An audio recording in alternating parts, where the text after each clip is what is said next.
Па вака, значи веднаш по склучувањето на договорот со Грција,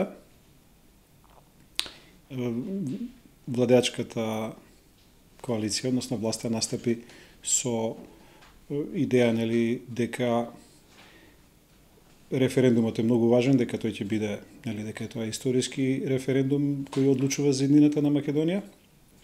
Па дури имаше изјава од премиерот Заев дека доколку референдумот не биде успешен, ова гарнитура на власт ќе си замине, ќе си поднесе оставка.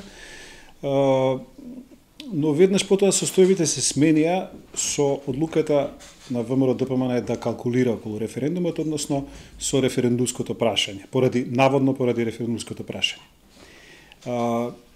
Лично сметам дека целиот тој процес е воден, ако може така да кажам, без доволно политичко внимание, од аспект на тоа дека видовме подоцна дека анкетата на МЦМС и Телма покажа дека без оглед дали во прашањето ќе бидат присутни Европската Унија и НАТО или само договорот со Грција, расположението на гласачите е отприлика исто. Што значи дека оние што се за или оние што се против имаат еднаков став без оглед дали ќе вметнете Европската Унија и НАТО во референдумското прашање. А како што видовме, тоа беше клуч за ВМРО-ДПМН да најде алиби да не учествува на референдумот. И од тие причини мислам дека требаше малку повеќе внимание да се посвети на референдумското прашање и на опцијата да ВМРО-ДПМН е да го гарантира на некој начин своето учество во референдумот, со што референдумот ќе беше и задолжителен, а не како подоцна што се одлучи да биде консултативен.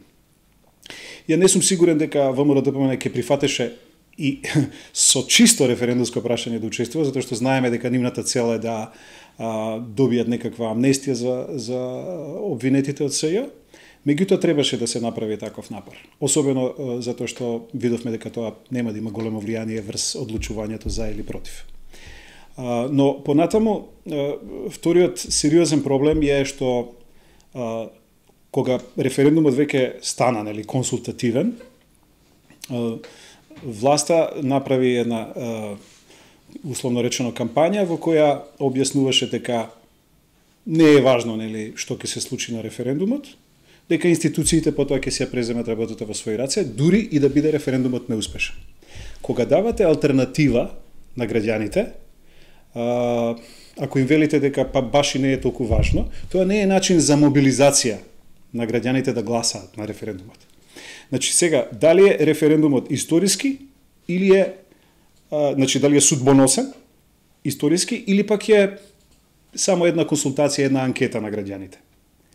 Ако е историски и ако е важен, без оглед дали е задолжителен или не, тогаш вие морате од почетокот да правите кампања дека е многу важно изјаснувањето на граѓаните.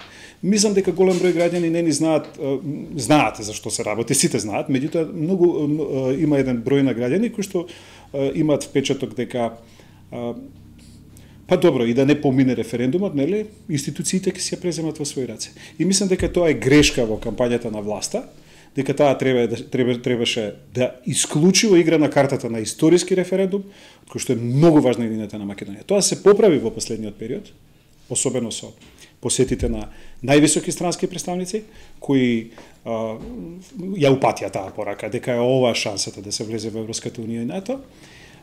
И се надевам да овие последни денови ќе има некакво влијание и таков вид на кампања. Но во секој случај мислам дека таа грешка може да има свој некаков одраз врз постигнувањето на цензусот. А колку граѓаните се запознаени со договорот од Преспа, например, и колку кампањата може да влијае кај граѓаните за да се одлучат? Па видовме дека договорот од Преспа уште од самиот почеток беше транспарентен, меѓутоа тој не е баш предмет на голема дискусија и големи дебати. Затоа што клучните прашања од договорот од Преспа се објаснети пред јавноста, но договорот од Преспа има своји членови, клаузули, параграфи кои што може да значат повеќе или помалку. Но мислам дека власта од една страна правеше повеќе напори да го прикаже оној момент судбоносен за нашето зачленување во Европската унија и во НАТО, што е важен, нели, со прифаќање на договорот со Грција. Од друга страна, упатуваше пораки дека се загарантирани, нели, нашиот идентитет, јазикот и така натаму, дека не треба од ништо да стравуваме. Но сепак сметам дека поради поделеноста на гласачкото тело во Македонија имаме страшна конфронтација, нели, на власти и опозиција на ВМРО ДПМН и СДСМ и сите оние придружни структури политички што се околу нив, дека проблем е што прашањето е исполитизирано. Но мислам дека се разбира политизацијата прво пред се е кај опозицијата, затоа што таа не чувствува никаква, нели, одговорност за процесите во Македонија, а токму тоа е во прашање да се преземе одговорноста кон историскиот момент. Но од друга страна гледаме дека и власта во дел од кампањата се однесува на сличен начин, дека повикувајќи го ВМРО ДПМН е постојано на одговорност, а не давајќи опсежни прашања на она што ги засега, да речеме, проблемите кои што ги предизвикува тој договор, да речеме, уставните амандмани кои што треба натаму да се спроведат. Има неколку нејасни работи околу договорот, се разбира. Тука граѓаните се, ако можам така да кажам, повеќе во една политичка кампања вовлечени, и кога се вовлечени во политичка кампања, од друга страна кога имаме од ВМРО ДПМН нејасен став како да се настапува на референдумот, прашање е, нели, како ќе настапат на денот на референдумот и дали ќе излезат во доволен број. Јас сепак се надевам дека